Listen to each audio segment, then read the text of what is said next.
Hello and welcome to your channel as they like it. पिछले कुछ दिनों से पाकिस्तान में पॉलिटिकल क्राइसिस चल रहे हैं और कई न्यूज़ चैनल और के न्यूज़पेपर्स में इनको कवर भी किया जा रहा है। वहीं हम बात करें कि पाकिस्तान में जो ये क्राइसिस चल रहे हैं इसका इंडिया पर क्या इम्पैक्ट है, ये बहुत ही कम जगह कवर किया गया है और जहाँ किया भी गया है वहाँ आधा अधूरा किया गया है। तो आज का हमारा टॉपिक है कि पाकिस्तान में जो ये पॉलिटिकल क्राइसिस हुए हैं और एक नए प्राइम मिनिस्टर आए हैं, उसका इंडिया के ऊपर क्या इम्पैक्ट है। दोस्तों, एक बार पार्लियामेंट में शशि थरूर ने एक बहुत फेमस स्पीच दी थी रिगार्डिंग इंडिया पाकिस्तान रिलेशंस। उसमें उन्होंने एक बहुत ही अच्छी बात कही थी। उन्होंने कहा था कि as far as Pakistan is concerned there are two important things. One, Pakistan जो है इंडिया का नेबर है and we can not ignore it. तो पाकिस्तान में जो भी होता है उसका इंडिया पे कहीं ना कहीं हमेशा इम्पैक्ट होता है। हमारा नेबर चाहे कितना ही अच्छा हो चाहे कितना ही खराब हो, we can not ignore him. और सेकंड, उन्होंने एक बहुत ही ब्यूटीफुल स्टेटमेंट दिया था regarding difference between India and Pakistan. और वो डिफरेंस ये है कि इंडिया में स्टेट हैज़ द आर्मी, मतलब कंट्री के पास अपनी आर्मी है। वहीं पाकिस्तान में आर्मी हैज़ द स्टेट, मतलब आर्मी जो है उसके पास कंट्री है। ये एक बहुत बड़ा डिफरेंस है। ऐसा इसलिए क्योंकि पाकिस्तान में आर्मी जो है वही सारे फैसले लेती है और वही सबसे ज़्यादा स्ट्रांग है। इनफैक्ट जो प्राइम मिनिस्टर होता है या जो डेमोक्रेसी है वहाँ की, वो एक तरह से गाइडेड डेमोक्रेसी का वर्ड यूज़ कर सकते हैं हम उसके लिए। वो डेमोक्रेसी नहीं है इन द रियल सेंस। और इसीलिए हमेशा इलेक्टेड प्राइम मिनिस्टर को पाकिस्तान में आर्मी के इशारों पे ही चलना पड़ता है। आइए देखते हैं कि पाकिस्तान की डेमोक्रेसी कैसी है। ये फैक्ट आपको चौंका देगा कि आज तक पाकिस्तान में कोई भी प्राइम मिनिस्टर ने 5 ईयर का टर्म जो है अपना कंप्लीट नहीं किया है। जो उनके पहले प्राइम मिनिस्टर थे लियाकत अली खान, उनको असैसिनेट कर दिया गया था 1951 में।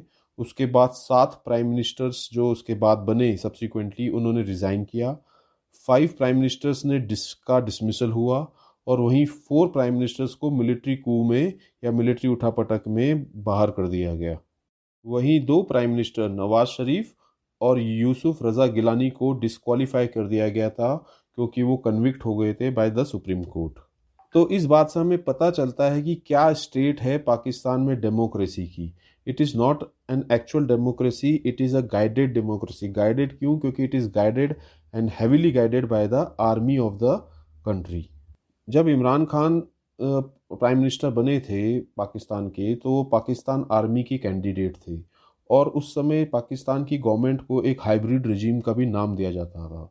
अब उनका बाहर कर दिया जाना एक क्लियर सिग्नल है कि आर्मी आज भी पाकिस्तान में कंप्लीट कंट्रोल में है पॉलिटिकल अफेयर्स के। कहने का मतलब ये है कि आज भी पाकिस्तान की प्राइम मिनिस्टर जो है वो रावलपिंडी, जहाँ पे पाकिस्तान आर्मी का हेडक्वार्टर है, उसी के इशारों पर चलती है। जो नए प्राइम मिनिस्टर हैं वो पहले प्राइम मिनिस्टर नवाज शरीफ के छोटे भाई, और उनका नाम है शहबाज शरीफ, आपको पता ही होगा। वो क्लोज टू आर्मी है और वो इससे पहले चीफ मिनिस्टर रहे हैं पाकिस्तान के एक बहुत बड़े प्रोविंस पंजाब के। इसी क्लोजनेस के चलते आर्मी ने उनको as a prime minister candidate project किया है कई बार।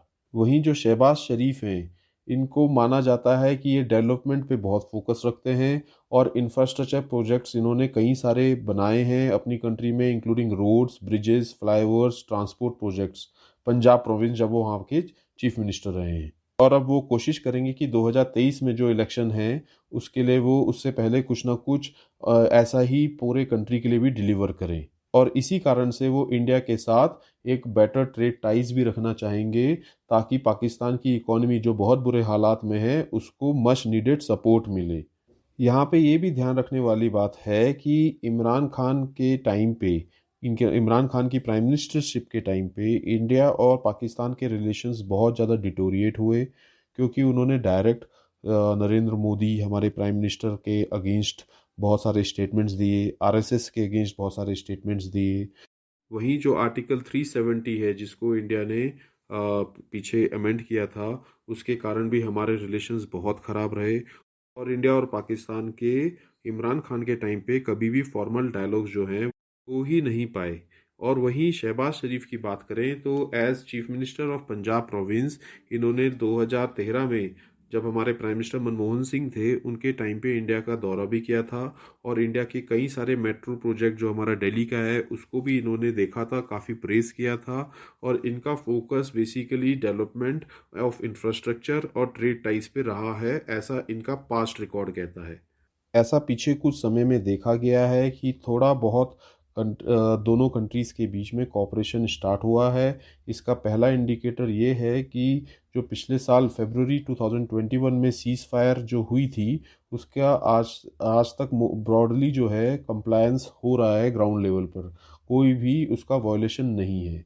और दूसरा जो है वो ये है कि जो इंडिया ने अफ़गानिस्तान में ह्यूमैनिटेरियन हेल्प के लिए जो वीट भेजा था उसका ट्रांसपोर्टेशन वाया पाकिस्तान किया गया था। तो इससे पता चलता है कि कहीं ना कहीं आज भी दोनों कंट्रीज़ के बीच में कोऑपरेशन की पॉसिबिलिटीज़ हैं। और शहबाज शरीफ के आने से ऐसा लगता है कि डिप्लोमेटिक टॉक्स में कुछ ना कुछ एडवांसमेंट हो सकती है और नई डिप्लोमेटिक टॉक्स जो हैं वो ओपन हो सकती हैं। ऐसा भी माना जा रहा है कि इमरान खान की जो स्ट्रॉन्ग लैंग्वेज होती थी अगेंस्ट इंडिया के प्राइम मिनिस्टर नरेंद्र मोदी, वो भी इमरान खान के जाने के बाद ये इश्यूज भी रिजॉल्व हो जाएंगे। तो ऐसा माना जा रहा है कि डिप्लोमेटिक लेवल पे शहबाज शरीफ का आना इंडिया के लिए बेहतर भी हो सकता है। बाकी आने वाला टाइम ही बता पाएगा कि पाकिस्तान के पॉलिटिकल क्राइसिस का और नए प्राइम मिनिस्टर के आने का इंडिया के ऊपर क्या इम्पैक्ट पड़ता है। तो दोस्तों ये थी हमारी coverage regarding Pakistan crisis and its impact on India. अगर आपको ये पसंद आई हो तो लाइक एंड सब्सक्राइब करें, साथ ही साथ इंस्टाग्राम और टेलीग्राम से जुड़ें जहाँ पे कि हम फ्री नोट्स और फ्री पीडीएफ देते हैं। Thank you.